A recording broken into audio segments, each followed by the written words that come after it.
Maraming salamat, Pastor Migs. Magandang hapon po sa inyong lahat. Nagpapasalamat ako sa opportunity na makapag-preach ako itong hapon na to na sa inyo. No? And nagpapasalamat din kaming mga pastor kay Pastor Larry na iniikot niya kami dito sa pulpit. Kung napansin nyo, the past few weeks, iba-ibang mga pastor ang nakatayo dito. No?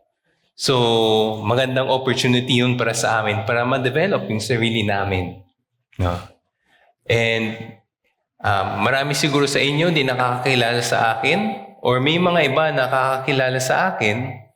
Gamitin ko namin tong opportunity na paalam sa inyo na ako po ay hindi si Pastor Appy King. Marami pong nanilito sa amin. No? Minsan kakausapin ako, tapos tawag sa akin, Pastor Appy. Naiintindihan ko naman kasi pareho kaming matangkad, pareho kaming Chinese, no? Pareho kaming may king sa apelyido. No? Kaso ang pagkakaiba namin, siya yung the king. No? Ako King Lee lamang. Tapos si Pastor Appy, siya ay tall, dark, and handsome.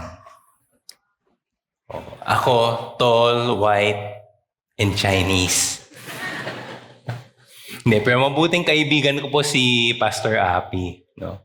And actually, maraming taon na nakaraan, naging hilig po namin ang mag-scuba dive. So madalas po kami nagsuscuba diving. No?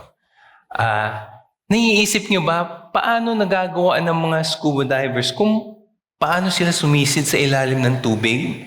Nasubukan nyo sa swimming pool na sumisid sa ilalim, di ba mahirap? No? So iisipin mo kung pipilitin mo yung sarili mo na lumalim sa ilalim ng tubig, anong mangyayari? Mapapagod ka. Mapapagod ka kaagad. No? Tapos hindi lang yun, dahil nag-e-exert ka ng effort, no? Anong mangyayari sa'yo? Yung paghihinga mo, magiging mabilis at malalim. At pag nangyari yun, mabilis maubos ang oxygen tank mo. Hindi ka talaga tatagal. No? So, anong ginagawa ng mga scuba divers? Ginagamit nila yung kanilang scuba gear. Kaya sila may suot-suot na scuba gear. May suot-suot silang vest. Tapos yung vest, may pipindutin sila at yung oxygen tank nakakabit kasi sa vest, no? Papasok yung oxygen dun sa vest nila. May pipindutin ulit sila at lalabas yung hangin galing sa vest. So kung gusto nilang lumalim, pipindutin lang nila para umalis yung hangin sa vest at lalalim sila. Kung gusto nilang umahon, may pipindutin ulit sila, magkakaroon ng hangin yung vest, aangat sila. No? Bakit ko sinabi to? No? Kasi tayo, sa buhay natin bilang Kristiyano, di ba, importante na lumalim ang relasyon natin sa Diyos. No? Kaso, kung susubukan natin ipalalim ang relasyon natin sa Kanya, gamit ng sariling lakas natin, anong mangyayari sa atin? Mapapagod tayo. No? So, Pastor, ano yung gagawin namin? No? Kailangan natin gamitin yung scuba gear na bigay ng Diyos sa atin. No? Ano yung scuba gear na to, Pastor? No? Kung kayo ay nandirito nung tinalakay natin ang Book of Ephesians, no? Ay marahil narinig nyo na yung armor of God or sandata ng Diyos. No? And part of the armor of God is prayer. No? Yung prayer ay kailangan nating gamitin sa buhay Kristiyano natin dahil when we pray, si God ang sumasagot. At kapag si God ang sumasagot, hindi natin ginagamit yung sariling lakas natin. Di tulad natin, ang lakas ng Diyos di nauubos. Hindi siya nauubos. Patuloy siyang gumagana. At siya ang Almighty God. Siya ang makapangyarihang Diyos. No? Anything is possible with God. Ito yung dahilan kung bakit kailangan nating magpatuloy na magdasal sa Panginoon. Kahit anuman yung circumstances natin, kailangan natin manalangin sa Kanya. No? At kapag tayo ay manalangin sa Kanya, ang ginagamit natin ay Kanyang lakas, hindi ang lakas natin. Ang talata natin ngayong araw na to ay galing sa sulat ni James. No? Si James, isinulat niya yung letter niya sa mga Hudyo na nakakalat sa buong Roman Empire. Kumalat sila dahil sila ay persecuted, no, for their faith. And nagsulat siya about suffering. No? Sabi niya, alam mo, may dalawang klaseng suffering na ma-experience natin sa buhay na to. May suffering na unjust. No? Nagsasuffer ka dahil Kristiyano ka. No? Dahil sa iyong paniniwala sa Diyos. On the other hand, may suffering na just. Ikaw ay naghihirap. Bakit? Dahil sa iyong kasalanan. No? Kaya ka nagsasuffer. Tapos sa bandang dulo ng sulat ni James, dito ngayon natin nakikita yung talata natin tong araw na to. Inaanyayahan niya yung mga tao na kailangan tayong manalangin sa Diyos. No? Sabi niya, manalangin kayo anuman ang circumstances ninyo. Naghihirap kayo o hindi. Manalangin kayo sa Diyos. Dahil sabi niya, ang panalangin ng isang taong matuwid ay makapangyarihan. No? So kung may isang bagay lang na maalala nyo sa mensaheng ito pagka-uwi ninyo mamayang hapon, ito ay sana tayo ay magpatuloy na magdasal sa Panginoon. Patuloy tayong magdasal sa Kanya dahil Siya lang ang makapangyarihan. No? Tuwing tayo ay nagdarasal sa Diyos, ginagamit natin ang Kanyang lakas na hindi nauubos, di tulad ng lakas natin. So bago ako magsimula ay magdasal tayo. Father God, kami nagpapasalamat sa inyong salita na binigay mo sa amin so that may remind niyo kami na importante na kami ay lumapit sa inyo, manalangin kami sa inyo, anuman ang circumstances namin, O Lord. At tuwing kami ay nananalangin sa inyo, ang inyong lakas ang aming ginagamit sa buhay na ito. Dahil alam po namin na ang lakas namin ay nauubos. Ang lakas namin may limitasyon. Ngunit ang sa inyo, wala. So, Lord, ang panalangin po namin sa hapon na to, kausapin niyo po kami sa inyong salita. All this we pray in Christ's name. Amen. So, hinati ko yung passage natin tong hapon na to sa dalawang bahagi. Yung una, ang panahon ng pagdarasal. Nagbigay si James. Ano ba yung mga panahon kung kailan tayo magdarasal? Tapos, sa kabilang dako, ito naman ang panghihikayat sa pagdarasal. No? Sinabi ni James, alam niyo ba, kaya dapat tayo ay magdasal sa Diyos kasi makapangyarihan, no, ang ating mga panalangin. Di dahil tayo ay makapangyarihan, kundi dahil ang Diyos ang makapangyarihan. So tingnan natin, ano yung mga panahon ng pagdarasal? Nagbigay si James ng ilan-ilang okasyon, no, kung kailan tayo manalangin. Pero di ibig sabihin nito, ito lang yung mga okasyon kung kailan tayo ay manalangin. Sinabi niya, are you suffering? You should pray. No? Are you cheerful? Let him sing praise. Ibig sabihin nito, ikaw ba ay naghihirap? Kailangan mong magdasal. Kung ikaw ay masaya o nasisiyahan, magdasal ka rin. No?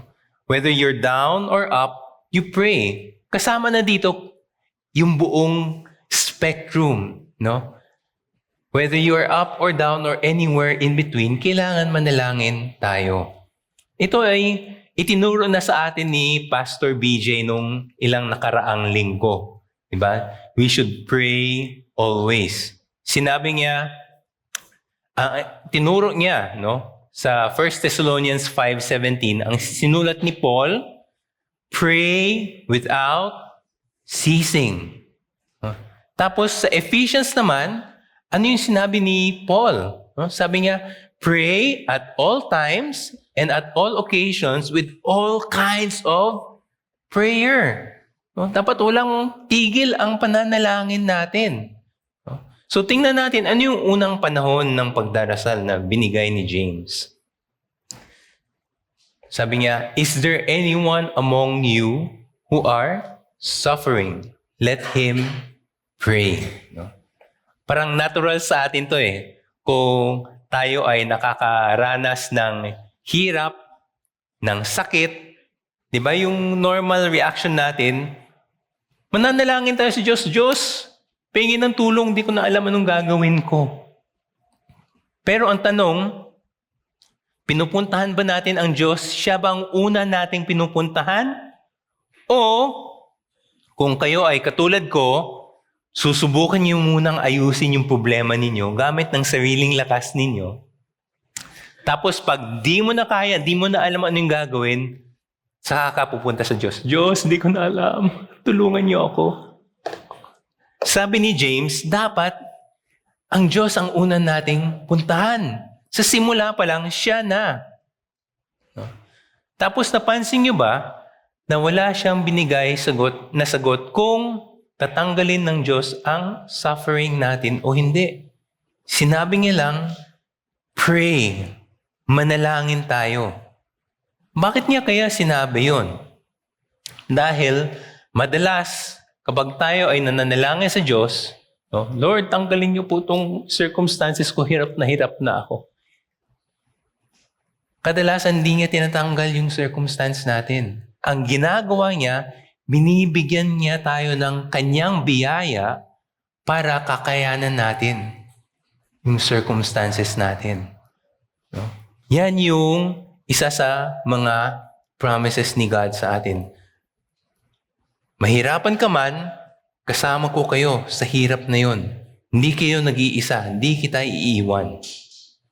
Si Paul mismo na-experience ngayon, at shinare niya sa Corinthians yung experience niya. Sabi niya, alam mo ba, ilang beses kong nag-pray sa Lord, pero hindi niya binago yung circumstance ko. Sa 2 Corinthians chapter 12, verses 7 to 9, sabi niya, to keep me from becoming conceited because of the surpassing greatness of the revelations, a thorn was given me in the flesh, a messenger of Satan to harass me, to keep me from being conceited. 3 times I pleaded with the Lord about this, that it should leave me. Pero anong sagot ng Diyos sa kanya? He said to me, my grace is sufficient for you, for my power is made perfect in weakness. Therefore, I will boast all the more gladly of my weaknesses, so that the power of Christ may rest in me. Sabi ni Paul, di tinanggal ng Lord ang suffering ko, pero binigyan niya ako ng biyaya niya para kakayanin ko siya. Kaya sabi niya, therefore, I will boast all the more gladly about my weaknesses. So yan yung unang panahon ng pagdarasal, kahirapan. Ano yung pangalawang panahon? Kasiyahan.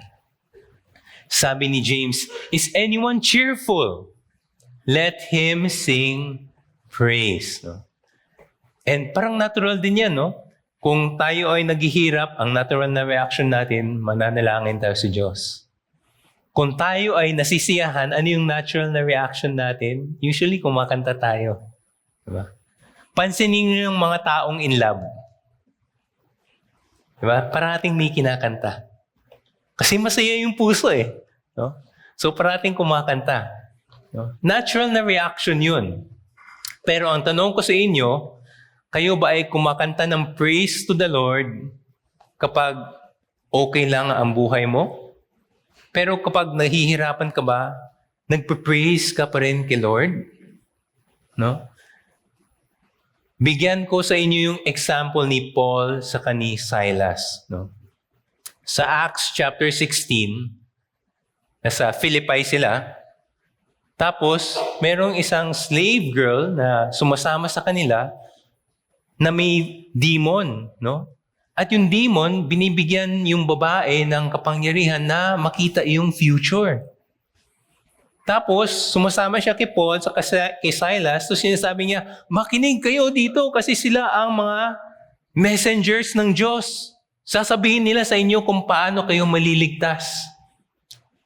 Paulit-ulit niyang sinasabi yon. Nainis si Paul sa kanya. Ang ginawa niya, in-exorcise niya yung demon dun sa babae. No? E nung nalaman ng mga master ng babae na hindi na siya nakakapag-predict ng future, nagalit kay Paul, nagalit kay Silas. Anong ginawa? Binigyan sila ng false accusation. So sila ay inaresto, hinubaran, ginulpe, at ipiniso. No? They were imprisoned. Kung yan ang nangyari sa atin, ano yung reaction natin? No? Malamang, magiging reaction natin, Lord, injustice to sa akin. Di tama tong ginawa nila. Magko-complain tayo sa kanya. No? Pero ano yung ginawa ni Paul? Ano yung ginawa ni Silas? No? Sa verse 25, sabi dito, about midnight, Paul and Silas were praying and singing hymns to God. At tapos pakinggan nyo to. And the prisoners were listening to them. Yung mga kasama nilang nakabilanggo, sabi mo, wow, kakaiba tong mga to ah. Binugbog na nga sila, pero kumakanta pa rin sila. Kakaiba yung buhay nila. May impact, di ba? May impact yung buhay nila dahil doon. No? Hindi lang yun, yung mga apostles. No? Nagpipreach sila tungkol kay Jesus Christ. Nagalit yung mga religious leaders nila sa kanila. So, hinuli sila. Tapos sinabi sa'yo, wag na wag kayong mag-preach in the name of Jesus Christ. No? Tapos, ginulpi din sila. Pero, pagkaalis nila, praise the Lord. No? We suffered for the name of Jesus Christ. Natuwa sila. So tayo ba? Ganun din tayo? No? Do we sing praise only when times are good? When times are bad, we should sing praise also. At yan din ang itinuro sa atin ni Pastor BJ. Give thanks, rejoice always. Diba? So, yung unang panahon ng pagdarasal, kahirapan. Yung pangalawa, kasiyahan. Tingnan natin yung pangatlo. No? Karamdaman. Ang tanong niya, is anyone among you sick? No? May mga tao na nag-aaral sa Biblia, sabi nila, malamang itong sinasabi ni James, hindi siya physical sickness, no? Spiritual sickness. May kasalanan yung tao. Yan yung itinuturing na sinasabing, is anyone among you sick? Pero kung babasahin natin yung passage natin, maya-maya, tinukoy ni James yung kasalanan eh. No? So kung pareho lang to, bakit pa niya hiniwalay? Di ba? Kaya ako ay sumasang-ayon dun sa mga scholars na sinasabi na hindi physical sickness ang tinutukoy ni James dito. No? So ano yung itinuro niya? No? Is there anyone among you sick? Sabi niya, let him call for the elders of the church and let them pray over him. Pansinin niyo, ang sabi ni James, let him call the elders. Ibig sabihin, sa isang simbahan, hindi lang po isa yung pastor. Dapat may kasama siyang mga iba. No? Ang church ay nalilid ng isang plurality of elders ang tawag nila. Hindi pwedeng isang tao lang. No? Tapos, ang sabi niya, tawagan niyo yung mga elders para puntahan yung may sakit at anong gagawin nila? Ipagdarasal yung may sakit. No? So, applicable din yun sa inyong lahat. No? Kung meron sa inyo may sakit, pwede niyong tawagan kami, mga pastor, mga elder, mga deacon, para ipag-pray kayo. Pero di lang po yan exclusive para sa amin. No? Pwede din tayo mismo. We can pray for one another. Pwede natin tong gawin sa mga growth group natin. Kung kayo ay part ng isang growth group, pwede niyong i-share, no? Uy, pag-pray niyo ako kasi nasa hospital ako, ito nangyayari sa akin. And yung buong growth group can pray together for the person who is sick. Tapos ano pa ang sinabi ni James, no? Pansinin niyo, yung elders ang pupunta dun sa may sakit. Hindi yung may sakit na pupunta sa elders. Ang dahilan siguro, sobrang lala ng sakit na hindi siya makapagbangon sa kanyang kama. Bedridden. Kaya ang utos, tawagin niyo yung mga elders na pumunta sa iyo so that you might be healed. Tapos sabi niya, let them pray over him, anointing him with oil. Now, may mga nagsasabi na yung anointing of oil, ano daw yun? That's the way na dinidescribe ni James ang medicine. Kasi sabi nila, di ba, yung sa parable of the Good Samaritan, nung itinulong niya yung taong nagulpe, anong ginawa niya? Ipinahid niya ng oil yung mga sugat. No? So sabi niya, medicinal yung oil. May mga tao naman na nagsasabi, hindi, yung oil symbolic yun. Kasi di ba, yung mga priests ina-anoint with oil. Yung kings ina-anoint ng oil. No? Pero para sa akin, ano nga ba yung pinakapunto ni James sa passage na to? Di ba, pagdarasal, hindi naman yung oil eh. So huwag tayo mag-focus sa oil. Focus tayo sa prayer. Kasi yan yung main point niya. No? Tapos ngayon, punta tayo sa verse 15. No? Maraming mga Bible scholars na di nagkakasundo kung ano yung interpretasyon ng passage na to. No? Sabi ni James, and the prayer of faith will save the one who is sick, and the Lord will raise him up. Pag binasa mo, parang promise na pwedeng nating angkinin, di ba?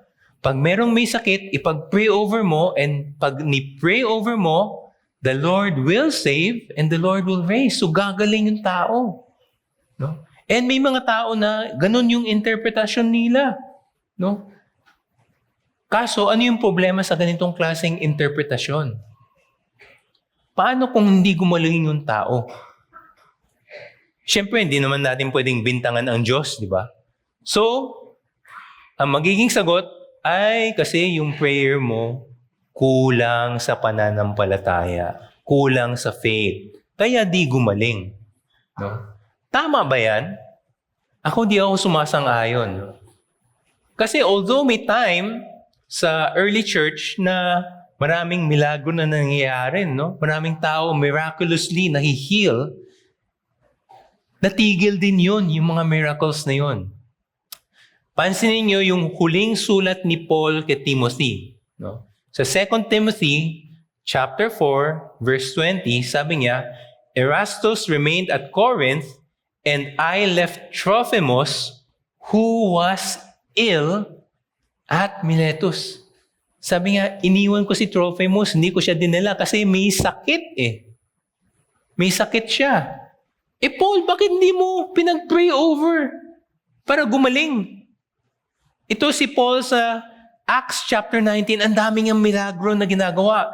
Acts chapter 19 verses 11 and 12, sabi dito, God was doing extraordinary miracles by the hands of Paul, so that even handkerchiefs or aprons that touched his skin were carried to the sick, and their diseases left them, and evil spirits came out of them.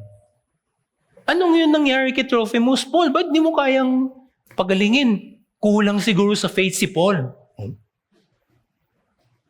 Parang mali, di ba? Kagabi, nung nag-preach ako nito, pagkatapos ng service, meron isang GCF member na lumapit sa akin. Sabi niya, Pastor, pasalamat sa message mo. Tapos may shinare siya sa akin. Sabi, alam mo ba na meron kaming kamag-anak na nagkasakit, na malubha yung sakit. So, syempre, lahat kami pinagpipray namin siya. Kaso, namatay. So lahat sila nagmo-mourn sila, nag-grieve sila dahil namatay yung kamag-anak nila. Tapos may lumapit sa kanila at alam mo, Pastor, ang sinabi sa amin, kulang kayo sa faith kaya di gumaling yung kamag-anak ninyo. Sabi nga, Pastor, alam mo ba, ilang taon kong dala-dala yun, tapos iniisip ko, alam mo, dito na kami, heartbroken na kami na namatay yung kamag-anak namin, iniisip ko pa, yung guilt, ako pala yung dahilan kung bakit namatay. Isipin mo yan yung effect ng ganitong klaseng interpretasyon. Kaya di ako sumasang-ayon sa interpretasyon na yun. May mga iba naman na nagsasabi na ang tinutukoy ni James ay end-time salvation. No? Nung sinabi niyang the Lord will save him, ang ibig sabihin daw niya, the Lord will save him from hell. No? And the Lord will raise him up, ibig sabihin, the Lord will raise him up, resurrection. No? Parang pwede naman kung iisipin mo, kasi totoo naman lahat tayo, no, pagdating sa end times, ay i-raise up naman talaga ni God. Diba? Kung lahat tayo saved. Pero ang problema ko lang sa ganitong klaseng interpretasyon ay paano ba nasisave ang isang tao?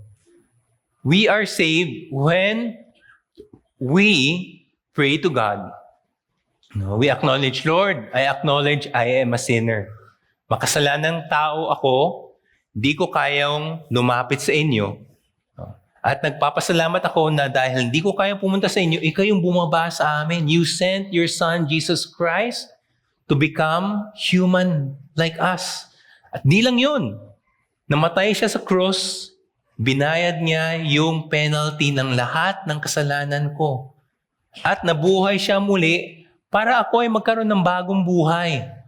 Lord, tinatanggap ko itong binigay mo sa akin through Jesus Christ. Pwede ba na mangyari yung mga elders ng church, mag-gather together, ipag-pray isang tao, Lord, forgive this person their sin. Tapos masisave siya? Hindi, dapat yung tao mismo ang magpe-pray, di ba? Pero yung utos ni James dito, the elders should pray for the sick person. Ibang klase. So, paano nangyari yun na yung elders ang nag-pray pero yung tao na save, no? From hell. Dapat yung tao mismo yung nagpe-pray. Kaya hindi rin ako sang-ayon. So, Pastor, ano ngayon yung ibig sabihin ng passage na to? Sa totoo lang, di ko alam. Hindi po ako si Lord. No? Pagdating ko sa heaven, yun yung isa sa mga tatanungin ko kay God. Pero, marahil, isang pwedeng ibig sabihin nito, tulad ng sa suffering, di ba sabi ko kanina, sa suffering, usually, hindi naman tinatanggal ni God yung suffering sa buhay natin, pero binibigyan niya tayo ng biyaya para ma-overcome natin yung suffering. Pwede rin minsan, merciful si God, gumagaling yung tao.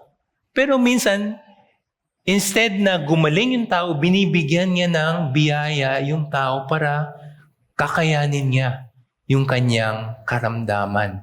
Kahit nandi siya gumaling.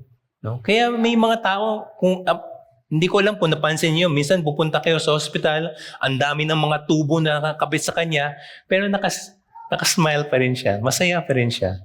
No? Sa tingin ko, yan yung biyaya ng Diyos. No? So itong passage, hindi ko siya maintindihan, pero alam ko at nanalig ako na hindi tayo iiwanin ng Diyos ano man yung circumstances natin. So yan yung pangatlong panahon ng pagdarasal. Tingnan natin ngayon yung pang-apat, no? Kasalanan. No? Dinugtugan,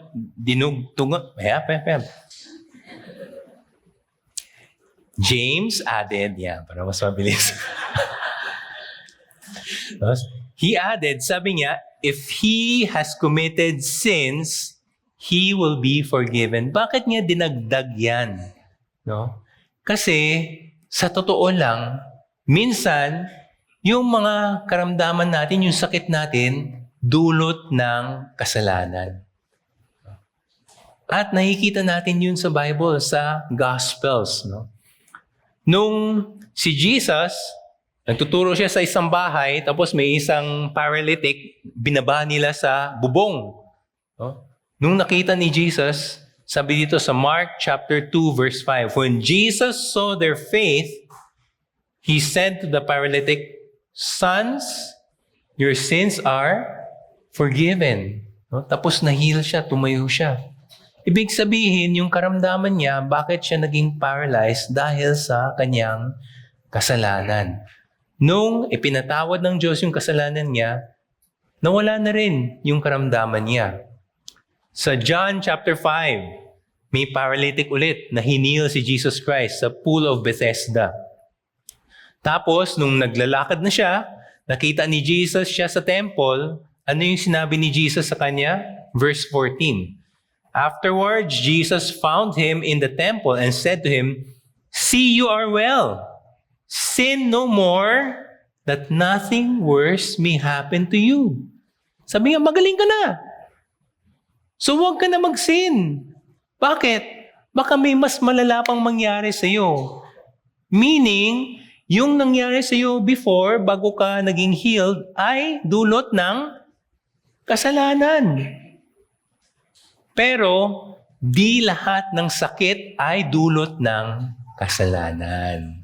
May mga sakit na dulot ng kasalanan, may mga sakit na walang kinalaman ang kasalanan. Kaya nga sinabi ni James, if he has committed sins. No?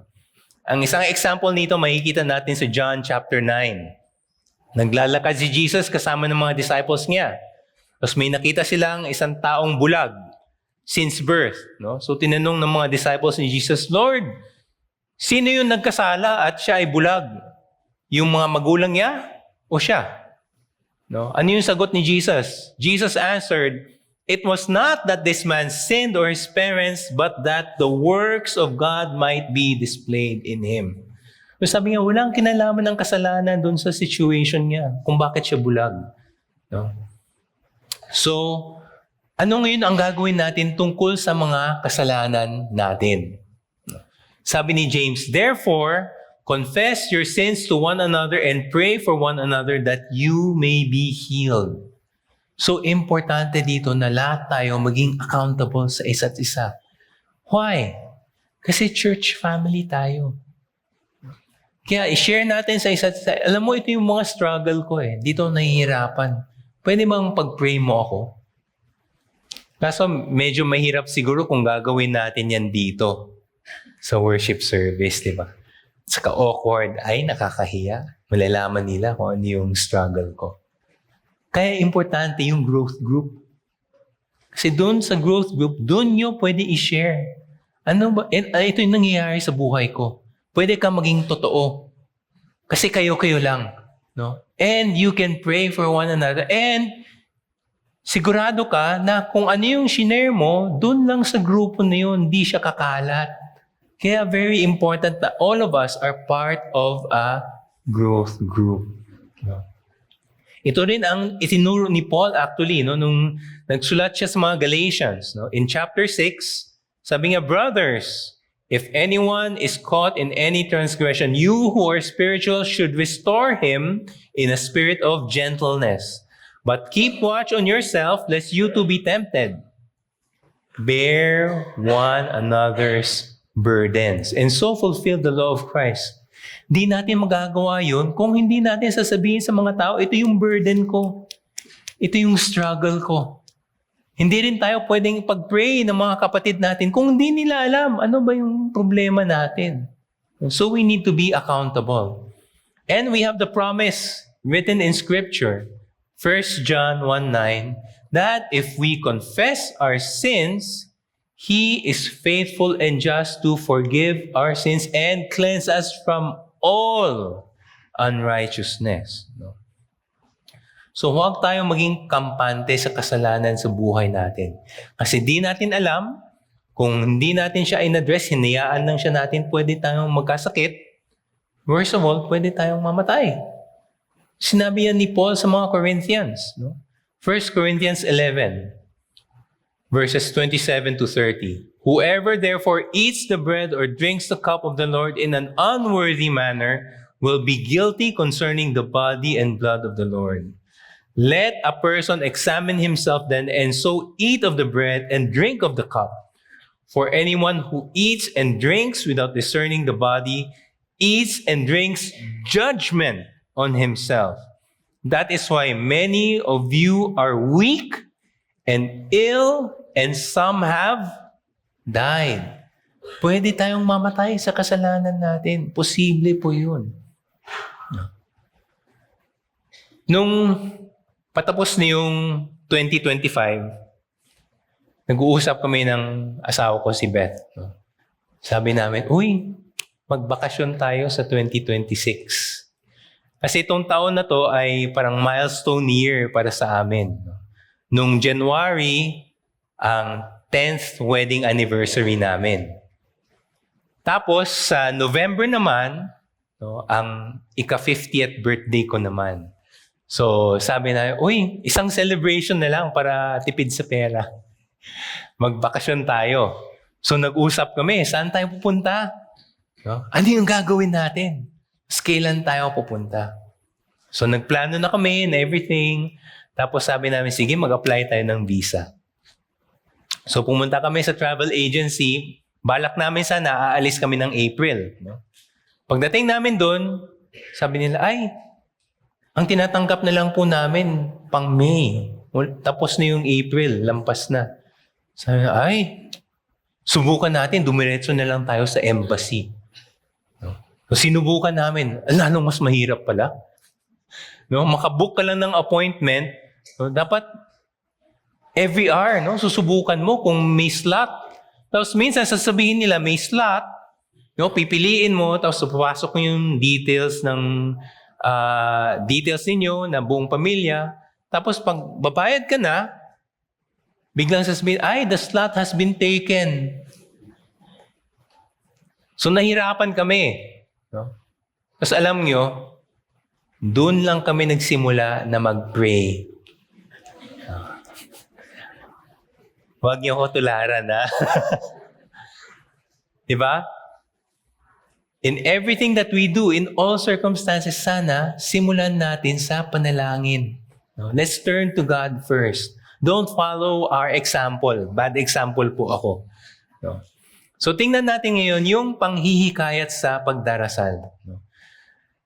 Nagbigay ng reassurance si James. Sabi niya, alam mo ba na the prayer of a righteous person has great power as it is working. Ibig sabihin niya, makapangyarihan ang panalangin. Pero karamihan sa atin, iba yung naiisip natin. Ang sa isip natin, yung righteous person ang makapangyarihan. Kaya madalas maraming lumalapit sa akin, Pastor, pag-pray nyo naman. Kasi pag ikaw nag-pray, sasagutin ng Diyos eh. Mas malapit ka sa Diyos. Di ba? Pero hindi. Ano ba yung tinuturo ng Scripture? Tinuturo sa Bible, sino ang righteous?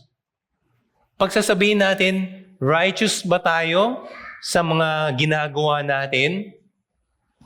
Ano yung sabi ng Scripture? No one is righteous. No, not even one. So, Pastor, sino yung righteous na tinutukoy ni James dito? Tayo ay nabibilang na righteous sa mata ng Diyos, hindi dahil sa mga gawa natin, kundi dahil sa ginawa ni Jesus Christ para sa atin. Siya ang dahilan kung bakit tayo nagiging righteous sa mata ng Diyos. Kung hindi dahil sa Kanya, hindi tayo righteous. So lahat tayo, ikaw, ako, pagdating sa mata ng Diyos, pantay-pantay tayo. All of us have the righteousness of Jesus Christ. There is no such thing as spiritual giant. Pantay-pantay tayong lahat. Kaso, kailan kong ibalanse, Lahat tayo are equal in the sight of God, pero ang isang tanong, are you abiding in Christ? Are you walking with Him? Are you obeying Him? Gaano ka kalapit sa Diyos? Kasi may epekto sa mga panalangin natin. Ano yung effect? Alam mo kung ikaw ay malapit sa Diyos, ginagawa mo yung mga utos niya, No? Gusto mo gawin kung ano yung pinapagawa niya sa'yo because you are in close fellowship with God, mabilis mong malaman kung ano yung will niya para sa'yo. At dahil doon, yung mga prayer mo, lumalabas din doon na yung mga hinihiling mo kay God ay kung ano mismo gustong ibigay ni God para sa'yo. No? Yan yung sinabi ni John sa 1 John 5:14. This is the confidence that we have toward Him that if we ask anything according to His will, He hears us. Kung yung panalangin natin ay according sa will ng Diyos, sasagutin ng Diyos yung panalangin natin. Ano naman ang mangyayari kung tayo ay nagdi-disobey kay God? Imbis na sundin yung gusto niya, sinusunod natin ang gusto natin. No? Sabi ng psalmist in Psalm 66 verse 18, if I had cherished iniquity in my heart, the Lord would not have listened. No? At si James mismo, no? Kung bumalik kayo sa chapter 4, sinabi niya sa verse 3, you ask but do not receive. Bakit? Because you ask wrongly to spend it on your passions. Ang hinihingi mo sa Diyos para sa selfishness mo. Yung sariling gusto mo, hindi pa sa gusto niya. So alalahanan natin to, no? Makapangyarihan ang panalangin hindi dahil righteous tayo, kundi dahil makapangyarihan ang Diyos natin. Siya ang sumasagot ng mga panalangin natin. Hindi tayo. Hindi tayo yung reason kung bakit malakas o makapangyarihan ang mga panalangin natin. At nagbigay ng katibayan si James. Sabi nga, tingnan niyo si Elijah. Sino nga ba si Elijah? Si Elijah ang isa sa mga prophet ng Israel na halos lahat ng mga Hudyo tumitingala sila kay Elijah. Bakit? Hindi siya namatay. No? Idinala siya ng Diyos diretso sa heaven, no? With chariots of fire. So hindi siya namatay. Pero pansinin niyo ang sinulat ni James dito. Sabi niya, Elijah was a man with a nature like ours. Ibig sabihin, sabi niya, alam mo, hindi tayo naiiba kay Elijah. Pare-pareho lang tayo lahat. Tao siya, tao rin tayo. No? Tapos ano yung ginawa niya? Sabi niya, he prayed and it did not rain for 3.5 years. Tapos sabi niya, he prayed again and bumuhos yung ulan. No? Kung gusto niyong basahin to, pwede niyong basahin mamaya pagka-uwi ninyo. 1 Kings chapters 17 and 18. No? So sinasabi ni James, alam niyo ba, there is no such thing as spiritual giant. Pantay-pantay tayong lahat. No? All of us are humans.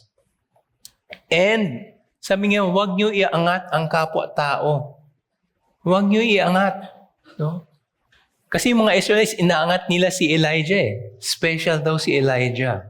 No? Because bakit natin huwag iangat ang kapwa-tao? Kasi pag inaangat natin sila, we are giving them glory, no? Pero alam natin na all glory belongs to God alone. Ganon din sa panahon natin ngayon, huwag natin iangat yung ating mga pastor. Kasi tao lang din po kami. The moment you put us on a pedestal, no, ay binibigyan mo kami ng glory na hindi dapat para sa amin, para sa Diyos. So glorify God and God alone. 13 years ago, nakatanggap ako ng tawag sa nanay ko habang ako ay nasa office sa Makati. Hindi pa ako nagtatrabaho dito. I was in the IT industry. Sabi niya, Mike, yung tito mo, nasa hospital. Nasa Asian Hospital. Puntahan mo siya, tapos pag-pray mo siya kasi matindi yung situation niya, critical na siya. Yung tito namin kasi diabetic. Tapos, nung panahon na yon, di namin alam, kidney failure na pala ang nangyari sa kanya. Di na umaandar yung kidneys niya. So, pumunta ako doon, tama-tama, pagkapasok ko sa kwarto, nandun yung doktor, ini-explain niya, ito na nangyayari sa iyo, kailangan mo mag-dialysis 3 times a week, forever na yan, buong buhay mo na. No? Kasi wala na, hindi na gumagana yung kidney mo. Kasi ito yung chances of survival mo. Tapos yung tito ko, saka yung tita ko, nandyan sila, nakikinig sila, iyak nang iyak sila kasi akala nila talaga mamamatay na siya. Tapos, yung tito ko naman, hindi siya makahiga ng mabuti, no? Kasi sakit-sakit ng buong katawan niya, ganun siya ganun sa kama niya, hindi siya makahiga ng mabuti. So sabi ng doktor, bago siya umalis, bibigyan kita ng injection para makatulong sa sakit. So pagkatapos ng injection, umalis siya. Tapos yung tita ko naman, hindi na niya alam anong gagawin niya, no? So sabi niya, lalabas na muna ako, kailangan ko ng fresh air. So lumabas siya, naiiwan ako dun sa kwarto kasama ng tito ko. So hindi ko alam, Lord, anong gagawin ko? Anong sasabihin ko sa kanya? Yung tito kong to, ilang taon na sinisharean ng gospel ng mga magulang ko, saka ng tita ko, na kapatid ng nanay ko, kasi yung tito ko, kapatid ng nanay ko. Pero tuwing sinisharean nila ng gospel, ang sagot parati sa kanila, teka lang, mabuting tao naman ako. Marami akong mga tinutulungan, mga mahihirap, naaahon dahil sa akin. So bakit niyo sinishare to sa akin? Mabuting tao naman ako. So wala nangyayari. No? Hindi nila alam paano kausapin yung tito ko. So ngayon, sabi ko, tito, okay lang ba na magbasa tayo ng Bible tapos pag-pray kita? So pumayag siya. So binasahan ko ng scripture, tapos pagkatapos ko magbasa ng scripture, sabi ko, tito, okay lang ba mag-pray tayong dalawa? Sabi niya, sige, pray tayo. So nag-pray kami. Pagkatapos ng prayer, sabi niya, Mike, tulungan mo, gusto mo umupo. So tinulungan ko siya, inakyat ko siya sa kama niya. Tapos sabi niya, alam mo, hindi ko alam kung dahil sa prayer mo ba o dahil dun sa injection ng doktor, okay na ako. Tawagin mo yung tita ko, no? Yung tita mo, kasi itong pag-uusapan natin. As in, totally, kanina, galaw siya ng galaw kasi yung sakit-sakit ng katawan niya, di ba? Tapos ngayon, biglang okay na siya.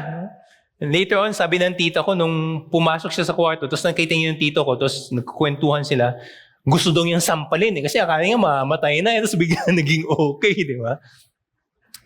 Tapos, may tinanong sa akin yung tito ko. Sabi niya, Mike, magiging pastor ko ba? Sabi ko, ha? Saan ang galing to? Hindi ko naman alam. Wala naman ng plano maging pastor nung panahon na yun, di ba? Tapos ang sabi niya, if ever maging pastor ka, gusto kong malaman mo, ako na yung isa sa mga sinave mo. So, Lord, praise God. No? Praise God. Kasi sabi ko, alam mo, hindi ako yun eh. Hindi din yan yung prayer ko. Pero si God, siya lang talaga. Siya ang nakakapagbago ng puso ng mga tao. So bago tayo mag-conclude, no, gusto ko lang ibigay sa atin, what are some ways na pwede nating i-apply itong passage na to sa buhay natin? Number 1, nakasanayan ba natin na parati tayong nananalangin sa Diyos? Let's make it a habit. No? Huwag tayong masanay na tulad ko, no, umaasa sa sariling isip, sa sariling lakas. Siya ang uunahin natin parati. Let's turn to the Lord always. Tapos, ipinagdarasal ba natin ang mga tao natin, na kilala nating may sakit? Whether physical yung sakit or spiritual. We need to pray for one another. For healing. No? And this brings me to the third question. Tayo ba ay nagiging accountable sa isa't isa sa ating mga growth group? Kasi how can we support one another? How can we pray for one another kung hindi naman natin sinasabi sa mga tao, ito yung kailangan ko, ito yung struggle ko. We need to be open. We need to share to them, ito yung buhay ko. Maging totoo tayo sa isa't isa. And lastly, nagtitiwala ba tayo na sinasagot ng Diyos yung mga panalangin natin? Hindi nga parating sasagutin yun in the way na ine-expect natin. Parating ang sinasabi ni Pastor Larry. No? Minsan, pag nanalangin tayo sa Diyos, sasabihin niya, sige, bibigay ko sa iyo yung hinihiling mo sa akin. Pero minsan, sasabihin niya, ay, hindi ko ibibigay yung hinihiling mo sa akin dahil meron akong mas maganda na ibibigay sa iyo sa tamang panahon. God always wants the best for us. And minsan hindi natin alam kung ano yung best para sa atin. Akala natin ito yung best. Tapos sasabihin ng Diyos, hindi! Meron akong mas okay na ibibigay sa iyo. Yan na lang, antayin mo kasi yan yung best para sa iyo. So ang tanong ko sa inyo itong hapon na to, kayo ba ay napapagod na lumalim ang relasyon o yung ugnayan ninyo sa Diyos dahil ginagamit niyo ang sarili niyong lakas? Hindi talaga tayo tatagal kung gagamitin natin ang lakas natin. Mauubos ang lakas natin. Gamitin natin yung scuba gear na binigay ni God sa atin. And prayer is one of those. We need to pray always, whatever our circumstances. Whether naghihirap tayo or masaya tayo, pray. Pray always to the Lord. And we praise God dahil nakakapag-pray lang tayo sa Kanya, kundi dahil sa anak niya si Jesus Christ. He was God who became human like us. Namatay siya sa krus para ipagbayad yung mga kasalanan natin. Namatay siya, binurol siya. Ngunit after 3 days, siya ay nabuhay muli. Para tayo rin ay magkaroon ng panibagong buhay. Ang kailangan lang natin gawin ay tanggapin yung ginawa niya sa cross. No? We pray to the Lord, sabihin natin, Lord, I acknowledge I'm a sinner. I thank you na binigay niyo yung anak niyo, si Jesus Christ, who died on the cross for my sins. Tinatanggap ko yung forgiveness that is available through Jesus Christ. And pag pinay natin yan, alam mo anong mangyayari? Yung righteousness ni Jesus Christ, ang pupunta sa atin. Di lang yun. Gagawin ni God, tatanggapin niya tayo, gagawin niya tayong kanyang anak. Kaya pwede natin siyang tawaging aming Ama. Our Father in heaven. Anytime, any place, pwede tayong pumunta sa Kanya through prayer. And all that because He sent His Son, Jesus Christ, to die for our sins. So, ang challenge ko po sa inyong lahat itong hapon na ito, tayo ay patuloy na manalangin sa ating Panginoon dahil tuwing tayo ay nananalangin, ang kanyang kapangyarihan ang ginagamit natin, hindi yung sariling lakas natin. Let's do that just now. Let's pray. Father God, we praise and thank you for all that you have given us.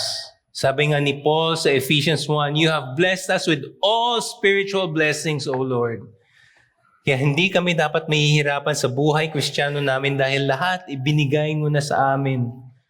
Lord, ang problema lang sa amin usually, we are relying upon our own strength. Hindi kami nagre-rely sa inyo. So Lord, turuan niyo po kami in all things, lumapit kami sa inyo through prayer. And I pray for everyone here, Father God, na pare-pareho kaming matuto na parating manalangin sa inyo. Pray that you will bless all of us as we go from this place. In Christ's name we pray. Amen. Amen. God bless you all po. Good afternoon.